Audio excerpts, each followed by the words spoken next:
To what degree is the UK housing market being held up by Brexit? Joining us now to look at this on the phone is Miles Shipside, a director of property website Rightmove. Miles, good to talk to you. First of all, how would you describe the UK housing market at the moment? It's surprisingly robust given the amount of uncertainty that there is. Having said that, at the margins, some people have been put off from moving, so there is a degree of hesitation, which is understandable considering the political turmoil that we're in. But the vast majority of people are still getting on with their lives. Kids don't stop growing. They need schools. Job moves happen. So there's a good rump of the housing market still operating normally, but obviously there are regional variations, and at the margins, some people are hesitating. So, in answer to the question, to what degree do you think the housing market is being twisted by Brexit? Clearly, we are in as an economic headwind building. How much of that is Brexit is open to discussion. But so far as the housing market is concerned, are you attributing very much hold up to Brexit? Obviously, when people are making a large financial purchase, and housing is normally the largest one in most people's lives, then certainty around employment, interest rates, the economic outlook do weigh. Now, the fundamentals of the housing market are strong in terms of we've got record employment in the UK, interest rates are at really low levels, there's competition amongst lenders, so there's some great deals out there.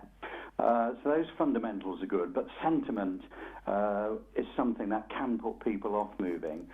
We've seen, actually, funnily enough, a flurry in the number of sales agreed in the last month or two, as people are probably trying to put deals to bed before this latest Brexit deadline. But it's so hard to predict at the moment what's happening with Brexit, and it's been hanging over us for 3.5 years. So some people have just got used to the uncertainty and are getting on with it. But there are other issues with the economy and the housing market, particularly in certain parts of the country, that are providing a drag anyway, irrespective of Brexit.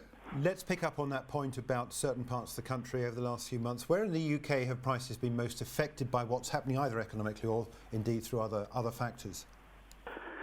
Well, London and London commuter belt regions have been the ones that have had big price rises over the last few years. So affordability got particularly stretched.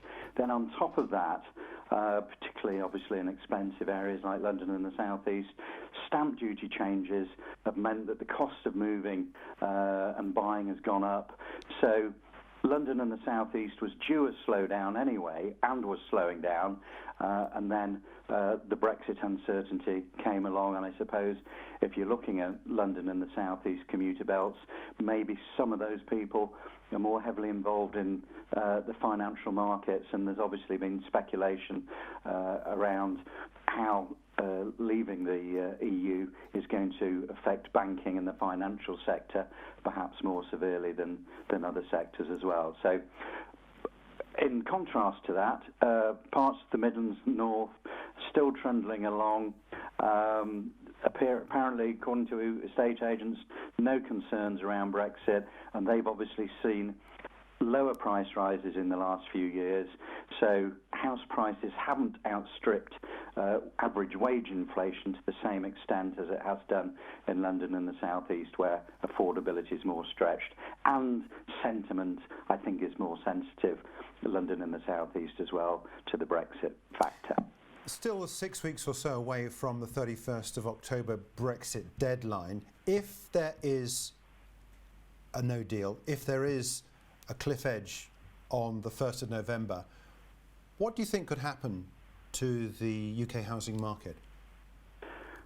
The fundamentals are still strong. So I think if you, as long as those fundamentals remain sound in terms of low interest rates, lenders willing to lend, employment still strong, then that ought to give people confidence to carry on with their lives. And as I said earlier, lifestyle events still happen, and you can only postpone those for so long. Obviously, at the margins, some people that can afford to delay, and we've seen this particularly in the upper price brackets, where people are more discretionary movers, then they may decide to delay. But it really does depend, I think, on those economic fundamentals. And to a degree, we've got used to uncertainty over the last few years. So it may be that the certainty of a no deal, and in truth, a no deal is just a preamble to further negotiation, because we still need to negotiate trade deals with Europe, even if there's a cliff edge. So it will perhaps draw out the uncertainty a bit longer, but at least there is some certainty that we've got on with Brexit, which in some people's minds is obviously an important factor, even though there is further uncertainty to come about what will future trade deals look like. Going back to the stamp duty point you mentioned, to what degree are current levels of stamp duty a hindrance to people's willingness to move? Well, it depends what market you're in. Now, obviously, London and the more rarefied price brackets down there where overseas buyers have come in to invest, the higher rates of tax that have come in for overseas buyers or second home ownership. There's 3% surcharge on second home properties that came in a few years ago on stamp duty. These all add, and at the top end, higher rates of 10% or more on the upper end on stamp duty. It means buying a property can cost you hundreds of £1,000s extra.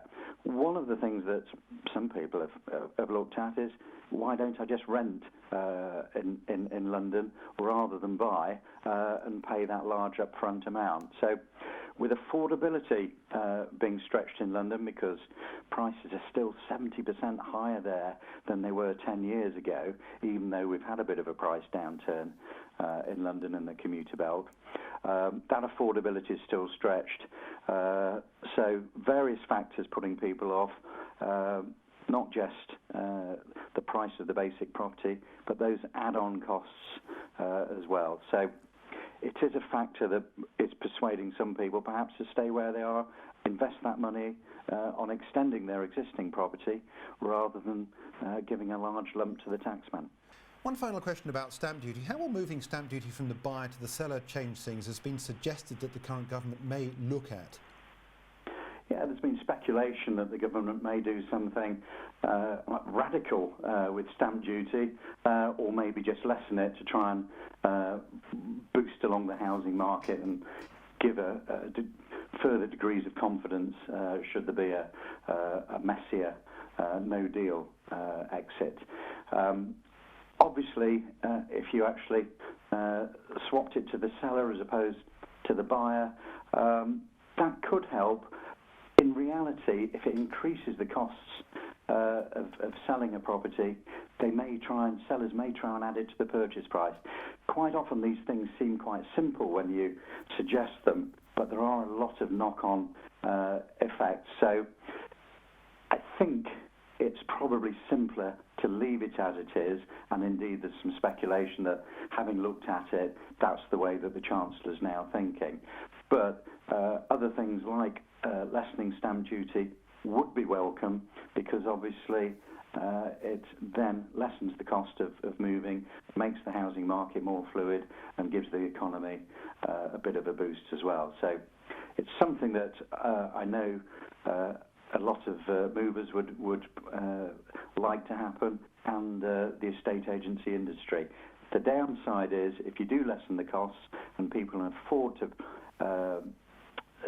to move more readily, sometimes it can put up house prices because people have got a bit more spare cash to actually put into the property, and sometimes it's sellers that actually benefit because they get a slightly higher price, and the buyer, who may be saving money on stamp duty, in time ends up just paying more for the property. So lots of unintended consequences sometimes. OK, look, Miles, we'll leave it there, but thanks indeed for joining us. That's Miles Shipside, a director at the property website Rightmove.